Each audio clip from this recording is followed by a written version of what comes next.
Hey everybody, Chris Bond 21 here, and welcome back to Let's Play Kingdom Hearts Dream Drop Distance. And on the last episode, well, kind of some stuff to explain between the last episode and this episode. So, I mentioned that last time we were going to play as Riku and do Riku's section of Traverse Town, because we kind of saw a bit of a cutscene where Joshua was explaining to Riku that there's two versions of Traverse Town, and well, this will essentially be true for the rest of the game.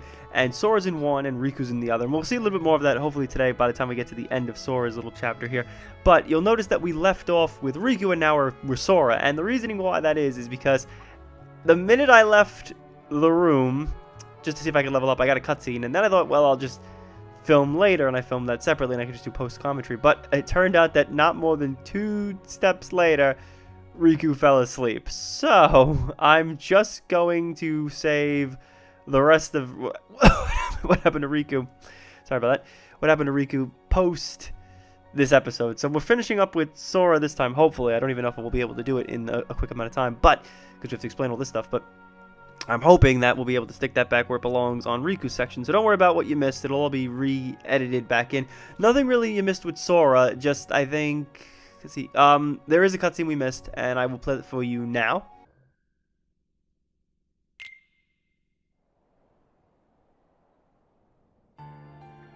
Long ago, in the age of fairy tales, the world was filled with light, a gift many believed from an unseen power known as Kingdom Hearts.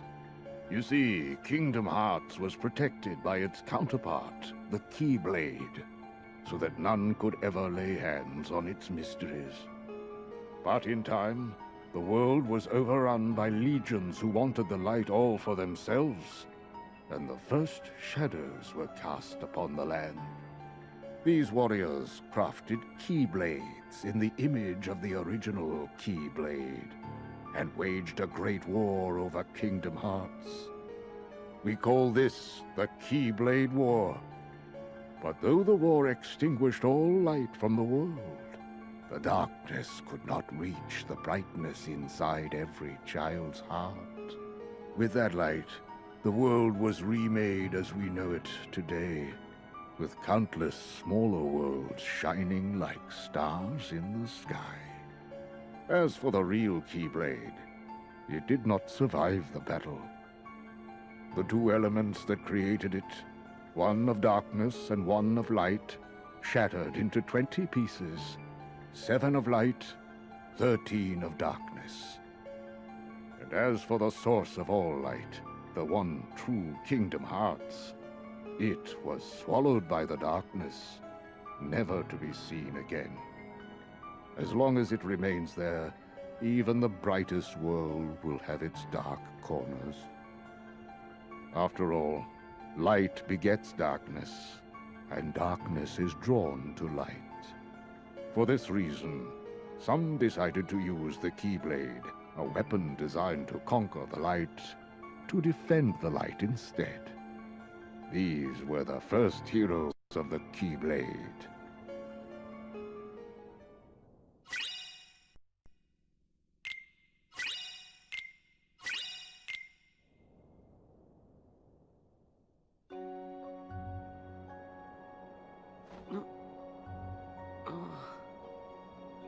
Huh? Where is he? Huh? Huh? They're both gone. Before I fell asleep, Neku said that he and that creep in the coat had a deal. But what was the deal? Are the two of them in league? That can't be right. We never even found Neku's partner. I guess I should just take a look around.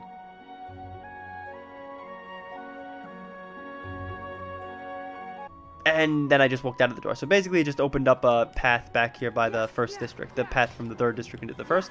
The one we used a lot of times in the first Kingdom Hearts. And I'm going to explain one more thing before we head off. But of course I got into a little bit of a fight. Also, I haven't played in a few days. So this is going to take me just a quick second to figure out how the hell I was doing. Yep. There we go. Just trying to figure it out. So, yeah, my dream meters are. So we had the dream meters. And I kept them all with me. So now I've got my party. The great thing is that you get to keep the Dream Eaters you made, but not the stats they had. So they're all basically level 1, so I'm not cheating too much in that sense. I just don't have to really... I won't have to waste any time making them, which actually saves a lot of time and effort, really, from going into the menus and playing around. So they're all back at level 1, so they're all at the beginning of the ability board. So yeah, 48 points, 3 points, and 3 points. So yeah, I've got Kayla and I've got Nicole as my 2 mains, and I'm probably going to keep them up for a little bit. And I've got Ace again, Ace in the back. There's a few more. There's some really big ones. I could put the giant ones that like do a lot of damage, but I want to play the game a little bit fair. I don't want to be a total like overkill thing. So I'm just gonna get used to the controls real fast here because I kind of haven't played again, like I said, in a few days. Yeah. So all we did was open up this door behind Sora here, and I just want to fight a little bit because this is proud mode, and that does mean that we are probably gonna have a rough go of it. Come the end of this episode, there obviously is a boss that we have to face, and it seems that I always do really well fighting the individual enemies, and then we get to the boss characters, and then all hell breaks loose. So I'm definitely trying to play a smart game. Also, we have to go back. So now you're probably figuring, well, Chris, where do you go? So I think if you go over here, it's blocked. Yeah, so we can't go this way because there's some boxes and everything else we've seen already. But we're going to get a brand new section of Traverse Town, which is right here. So this thing is kind of lit up and set. Well, thank you, Panda. I was trying to explain to the good people what the hell's going on. Just for that, I'm going to keep spamming this move, and then I'll just wail into you. Yeah, so got to take some time to level up. 13 points to the next level, but should... Oh, actually, this might do it, because he will probably give me 10 points. I think 10 for the guys. Yep, done more than enough to level up. Magic increase. Nice. So yeah, let's come over here and examine this. So yeah, it turns out that the mailbox thing can move over, and there's a manhole cover inside. Leave this area. Okay. So yeah, we got our first little new section of Traverse Town, the post office. So yeah, this is brand new. We've never seen this before. Cool. And this is again going to show off some of the flow motion stuff. So yeah, we get to grind on these little rails, and it's this whole big room, and I think it's a long enough thing. Kind of reminds me of the thing from Monsters Incorporated with the elevator, or not the elevator, the doors. And it's funny because at the time when this came out, I don't think we knew that we were getting, well, we definitely didn't know we were getting a Pixar world at that point, but now we know we are, and I'm assuming they're going to use this as a basis to how to do the grinding on the rails and stuff. I think we even saw that in one of the trailers, Sora was grinding on one of them. So yeah, this is probably like them testing out the mechanic maybe of being able to like utilize sort of like free traversal. And I think, yeah, this is kind of annoying. To open this up, we actually have to reality shift. Sorry if I cough a lot. We're going to have to reality shift a bit. So you have to throw these boxes and land somewhere in the vicinity, and there's chests behind you. I'm not going to get all the chests on camera because I never really have. They give you pieces to level up your Dream Eaters. The little figment things, that's what you pretty much get. I'm just going to try to make it to the end. If I pick up a few chests, I don't want to go into the wall. I want to pick up a few chests, obviously, because I want to get some things in case we need anything. And looks like a little cutscene. Well, an in-game cutscene, probably showing us where we need to go, because this is a pretty big room. And so this is what I'm talking about. There's a giant amount of stuff to do and look at. And these rooms are a lot bigger than anything we saw in pretty much the last couple of games. Broke by Sleep definitely had some bigger areas, but they weren't like...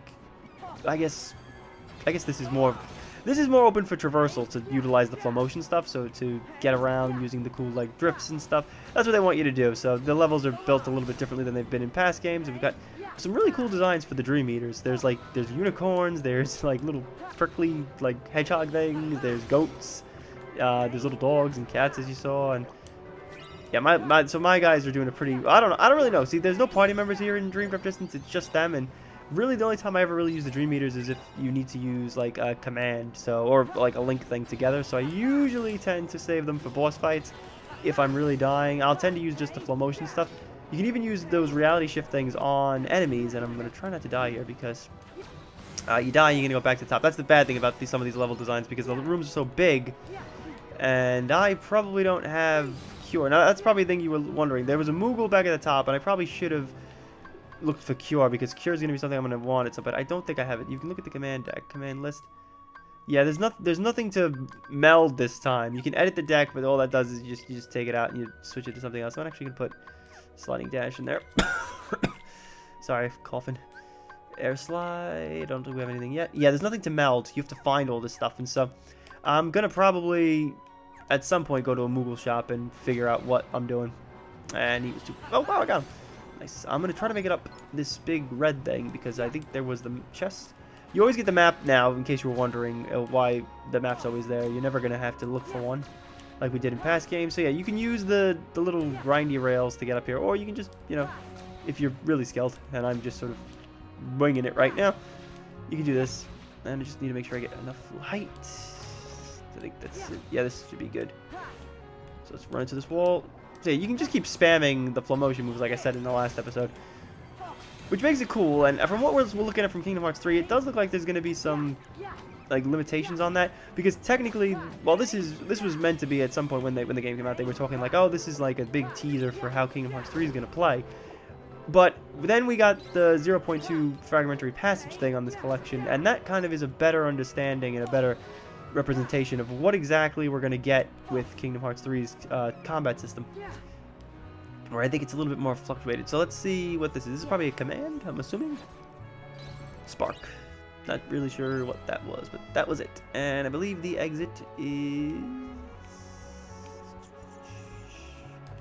I think you can take the green. The green does it. I think that's why the cutscene was there. It was supposed to show you that the green is the way out. Round, round we go. Oop, nope, that wasn't the way out. Just close to a sort of thing. Let's see. Gotta go higher. Oh, nope. Yeah, that's a bad thing. Sometimes you can fall a little hard to get back up. So now you're probably wondering, wait a minute, Chris. If there's these things, like I'm doing this, then there's obviously no glide or high jump. And you'd be correct. There is no glide and there is no high jump.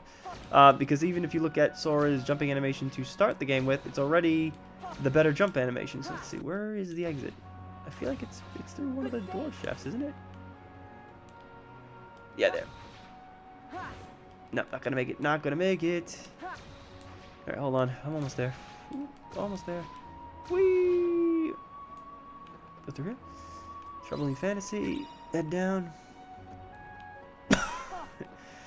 That wasn't it, Chris. Yeah, so you probably like. I'll show you now. So yeah, Sora's jump animation is different from what we've had before. So it's not the jump from the first Kingdom Hearts, and it's definitely not high jump, but it's something sort of in between that. And I guess that's what they were using to sort of, I guess, justify why we're not going to get any of those ability moves anymore, because basically flow motion breaks the game. Well, I wouldn't say breaks the game, but it definitely puts the game in a bit of a shady spot in terms of those growth abilities, because now you kind of don't need them. And I don't know where I'm going. Always fun when you don't know where you're going. Let's take the rails.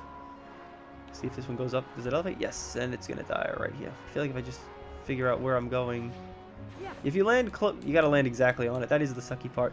Yeah, but some dream eaters, well, some nightmares over here, and I will take care of them, because definitely know I'm gonna have problems come the end of the episode with the final boss. Well, the final boss of the level, because I seem to always do that. Kind of a thing on the whole playthrough as a whole. I've been kind of back and forth with all these things. All right, let's see. Where the heck do you go? I haven't played again. If we're talking about like my familiarity with games, I was definitely way more familiar with the earlier games like Kingdom Hearts 1, Kingdom Hearts 2. The further we go to the more recent games in the series, and this being like one of the more recent ones technically, I've only really played this game twice. I played it once on the DS, and then I played it once on the PS4 collection, and that was pretty much my go with it. Let's see, where the heck are we going? When in doubt, go high. Let's see. When in doubt, go high. Should be able to find something. Sorry if I keep coughing, guys, but kind of getting over.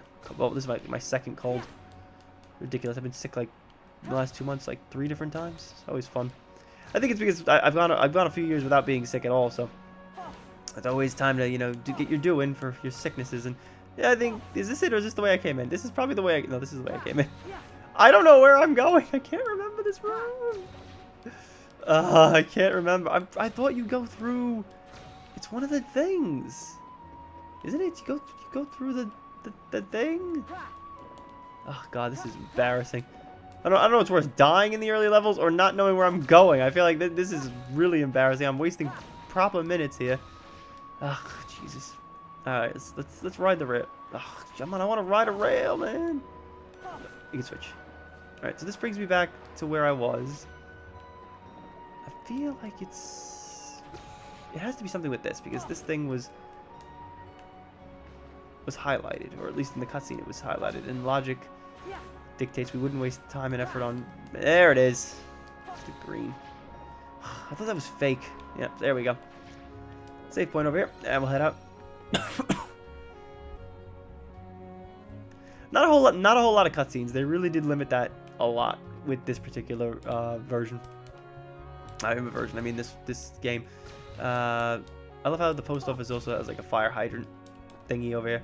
Yeah, so these are brand new areas, brand new rooms in Traverse Town, which is kind of cool. I don't know if it's supposed to be. I don't think it is, but oh,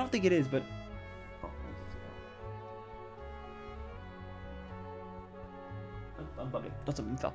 I don't think these areas are from the World Ends With You, which I've never played. I actually bought the Switch version, but I actually haven't played it. I got it a month ago, and I still haven't put it in.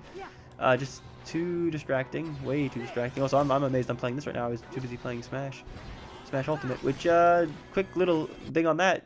Not to sound dated, but you know, because obviously in the future the video is gonna sound a little weird because you'll be hearing me talk about this. But it's really good. It's really good. I mean, granted, it's about as pain in the ass hard as it usually is for someone like me that's not really a pro at it, but hey, it was addicting, and I definitely spent a lot of time with it. I think I stayed up till like 7 in the morning yesterday just grinding for spirits, so that was fun. And so all these big rooms, like all these open areas and stuff. There's actually a big area we're gonna come to in a second. Right, oh, so that balloon thing we just got was a game to play with the Dream Meters, but don't worry, we're going to show all that good stuff off at the tail end of the playthroughs. Yeah, so this is a nice area. Again, I don't know if these rooms are supposed to be from The World Ends With You. I don't think so. I think it's a good mix between the two. It's taking on like the crazy aesthetics of The World That Ends With You and The World Ends With You and this thing of Traverse Town, like the fountains and the graffiti. Like the graffiti thing is definitely something I think from The World Ends With You. So that mural over there seems like something that would have come straight out of that world. But yeah, they just used the characters. They didn't use the locale. So that's something that should be noted. A lot of people often ask Tetsuna Murmur these questions during like interviews and stuff, which is usually, oh, will there ever be like a Final Fantasy world or like The World Ends With You having a world represented in the game? And so he's been kind of always very upfront with us, saying that it's only going to be Disney stuff. That's pretty much the goal. And I hate this. Sometimes you gotta be a little bit specific when you land, because that rail is not a wall, so it doesn't register what I'm doing. Let's see if I can hit this. Yeah, so a lot of tutorial stuff here. The game basically is opened up at this point. We're pretty much free to do what we want, where we can go at this point. Leveled up. Nice. I'm going to head over here to the fountain. Also, I think we can ride the... Can we ride the thing? No, but I thought we could. Bugging. Oh, we got some things here. Again, sorry for the constant coughing, but I was going to wait until after I stopped coughing, but that doesn't seem to be happening, so I can't wait much longer because we are getting close to the end of December. Well, middle of December we're on already. And before you know it, it will be January, and before you know it, Kingdom Hearts 3 will be here. Also, you see, here we go. You'll look in the corner there, and you'll notice that the drop gauge is kind of getting a little frantic over there. So basically what it means is I've spent too much time lollygagging around over here, probably in the post office, which I should have been doing. And I don't know exactly how this works, what 1.7 means, but eventually I'm going to drop, and I'm going to go to sleep. You can manually do it in the pause menu. I didn't show that off, but I'll do it probably next time I'm in the pause menu. So I'm going to drop it. I'm going to have to play as Riku again. Now, that's obviously going to be a little bit distracting because as a playthrough goes, you probably want to stick with just Sora for right now, because if we go to Riku, we're going to get new character things and new developments. And so right now, it's not the end of the world because we're kind of just going through basic tutorial land, but later on, it's going to be a problem. Oh, we got strike rate. Nice. And look at this. We're on a giant heart fountain, heart-shaped fountain. Yep, I got 28 seconds. So what you could do is, I don't know if I have anything. I probably don't. But if you go into stock, maybe I do. I don't think I will, though. There is something you can do to stay awake and basically replenish that drive. Also, we'll see here in a second. I'm going to let it go out just to see what it is. And then I'm going to just quickly drop back to Sora, because I don't think I think Riku's thing will... Hopefully Riku's thing doesn't have a cutscene. If it doesn't, I'm going to have to stitch together the cutscenes again, because I knew this one was going to be annoying. I just knew it. When I was planning this all out months ago, when I started doing Kingdom Hearts 1, I thought, oh, this is going to be great. I'll do this, and then I'll go to that, and then I'll do one episode each for this, and I'll split up the world episodes in Kingdom Hearts 2, and then I'll do all this cool stuff, and there I go. And I knew that Birth by Dream Drop Distance was going to be a problem. So yeah, you get the number of droplets you got, how many lucky items you got, and how many link portals you completed. It'll give you a DP, and then you can bring things over to Riku's playthrough. So if you want, you can do attack gain and a potion you can give him. I usually do these two. I thought there was something to keep him up more, so you can do attack bonus and you'll get that, so now his attacks will be a little bit stronger when we play Riku. Hopefully it's not a cutscene. Okay, so I'm going to use this scene twice. So I'm to show you guys how to drop, and then I'll restitch this back in when we get to playing as Riku. So I'm leaving this here. So if I pause it and I just hit triangle, boom, I can drop and change characters. And instantaneous. So that's what I'm going to probably end up doing just to make it easier on myself. Just to make it all as one playthrough, because I can't do both together. It's not really going to work. Like again, like I said, right now it will, but eventually it's not going to mesh well, because you're going to have Sora's side of a story and then Riku's side of a story, and it isn't going to really work. It's going to kind of be a little awkward. It's going to be distracting, and I would rather just, for my OCD's sake, I would just rather be organized and not have a million things. And I think this will be a cutscene. Wow! Never been this way before. Ooh, what's that?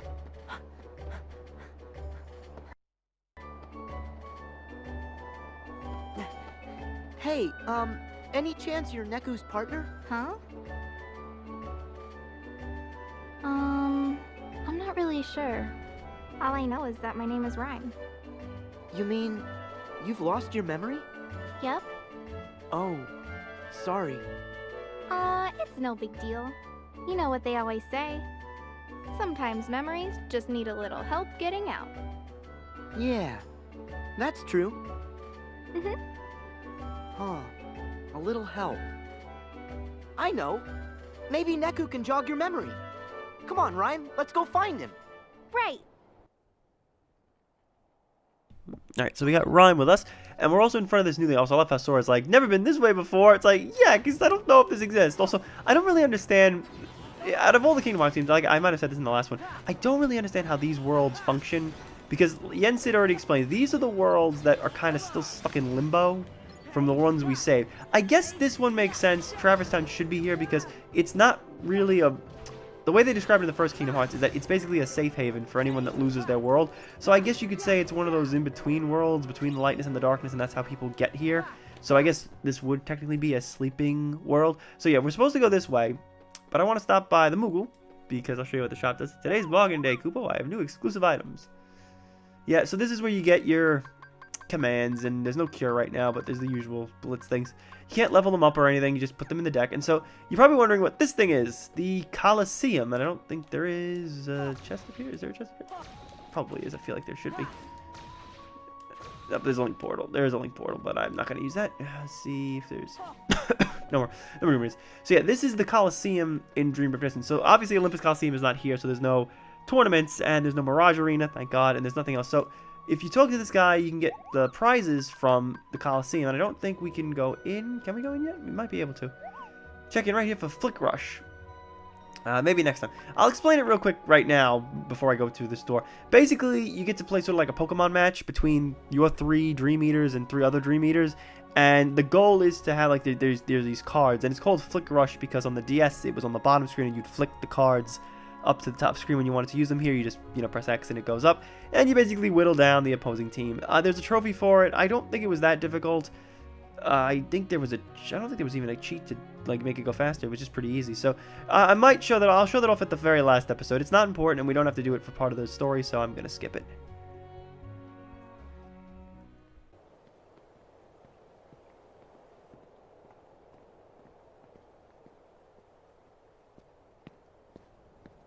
Oh. Hey, Neku, it's you. Sora. What? You actually still trust me? Of course I do. But you know that I tricked you, right? That guy in the black coat? He said he could send me home. Me and my partner. But I had to bring you to him first. Sorry. No big deal. When it really mattered, you stood up for me. And besides, we're friends, right? Friends.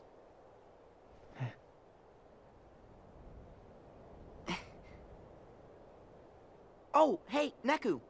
This here is Rhyme. Is she your game partner? No. Sorry. I'm teamed up with somebody else. Huh? What? Rhyme!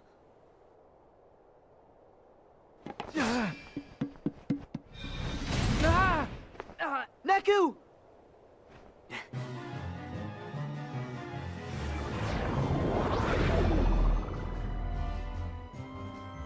Huh? Hey, wait! Ah, out of my way! Alright, so we got ourselves the first official boss of the game.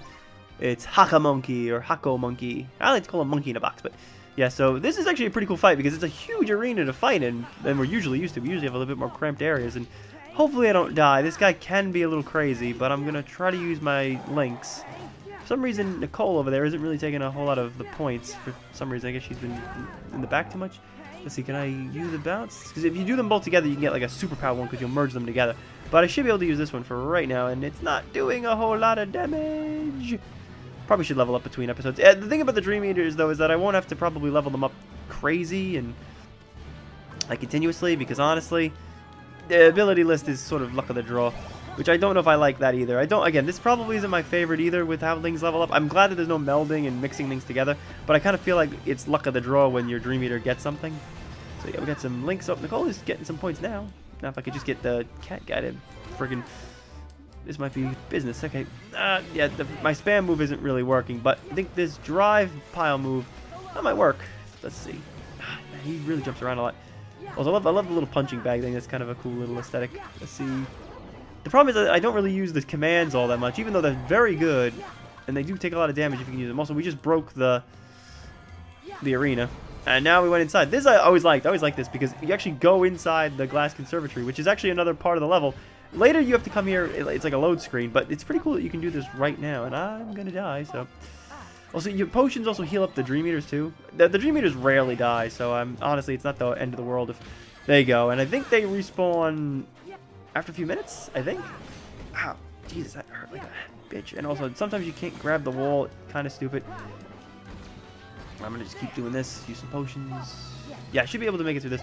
At some point, I'm probably gonna have to level up, and I don't know how I'm even gonna do that, because that's gonna be fun. Also, there's a... You can't really see it, but there's another one of those full motion commands for the staircase rail. I can't see it because I'm in a bad angle, and my TV is, of course, blocking the corner of the command gauge, because it always does that.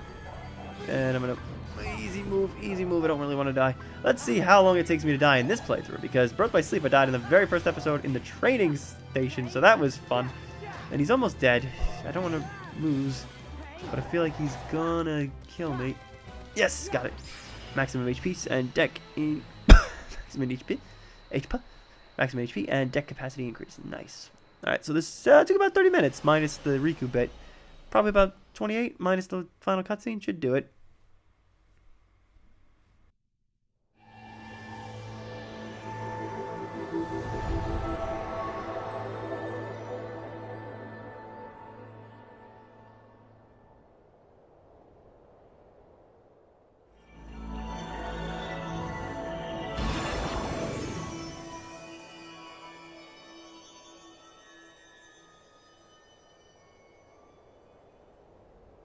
Riku! Huh? Hold on, Sora. Huh? Joshua. Hello, Neku. How long the days without you have felt. Rhyme! I'm glad you're okay. Neku, do you know this guy? Yeah. Joshua. He's my... friend. Okay. Are you the one who took Rhyme away? And why do you know my name? If you'd like to settle down for a sec, I'll field your questions one at a time. Let's start with Rhyme. I'm hanging on to her dreams for her. They're my portal. Huh? Let's just say her dreams are a gateway between worlds. Oh. Next question. How could I possibly know your name, right? This town has a little secret. It only appears when someone out there has need of shelter. I'll spare you the details, but right now it's made up of my dreams. So of course I know you. I dreamed you up. I know your best friend Riku, too. Really? You know Riku? Well, yeah. I'm kind of omniscient. Then where is he? He's right inside this projection. In another imagining of this world. You mean another Traverse Town? Can I get there with your portal thing? Sad to say, it won't work for you. My portal thing only opens for the one with Rhyme's dreams. In this projection, you're seeing another chain of events, in another world trapped by the Dream Eaters. As for how the world got split in two, I have a feeling you'll need to ask this guy. Him again. Huh?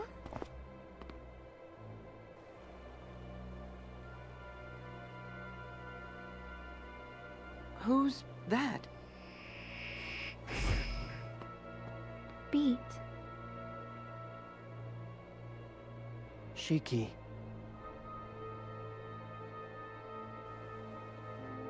Riku. Chris! Are we just saying names? I don't know. Okay, so we got Skull Noise. I don't think that's the last cutscene, but yeah, they basically just explained what I was telling you earlier, two versions of the world. And a mysterious man in that hood. We don't know who that is, but he does look eerily familiar, I guess. I don't know if I can put this keyblade on. I will check in a second, but I think there's still more cutscene. Oh, no, there isn't. It is a little shorter, I would say, the cutscenes are than they've been in previous. So what am I going to do right now? So the next three worlds have opened up to us. We can go to any one of these three worlds in this next little ring. So it's not really much of a spoiler what they are. I'll go through them in a second. But we're going to call it quits here. So I've completed with Sora. I think I can... Can I drop from here or no? Yes, I can. It's in the corner. It's in the corner of the menu. Couldn't see.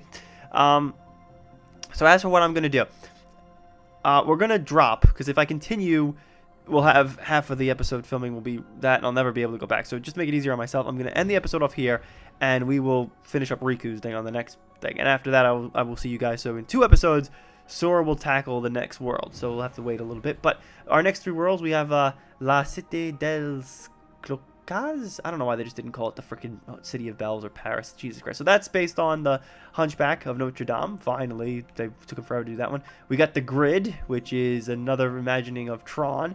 And we have Prankster's Paradise, which is, big surprise, there's Monstro. It's Pinocchio's world, which we've actually never been to. We've been to Monstro, but we haven't really been to the rest of it. And as for the Grid, well, we were in Tron's world last time, is Space Paranoids, and that was more based on the original movie Tron. The Grid is based on Tron Legacy. And trust me, I'll have more to talk about with each movie when we get to each worlds. So we can't go any further right now. It's just these 3 worlds. And you're pretty much supposed to go Hunchback, then the Grid, and then Prankster's Paradise, because the battle level kind of went through the roof, and you probably need to be more of the combat level that they require you to be. So yeah, I'm going to drop it here, and well, I'm going to end it here, then I'll drop and I'll play as Riku. We'll finish up Riku's chapter next time. I'll put all the scenes that need to go back in order, and then from this point on, we should be on the path to completion. So thank you guys for watching, and I will see you on the next part.